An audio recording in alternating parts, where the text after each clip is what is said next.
بسم اللہ الرحمن الرحیم صلی اللہ علی محمد صلی اللہ علیہ وسلم۔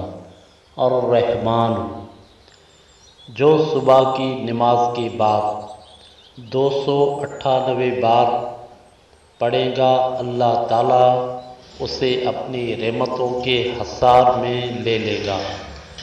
جو ہر نماز کے بعد الرحمن الرحیم کا 100 بار ورد کرے گا، اللہ تعالیٰ اس سے غفلت، نسیان یعنی بھولنے کی بیماری اور دل کی سختی دور کر دے گا۔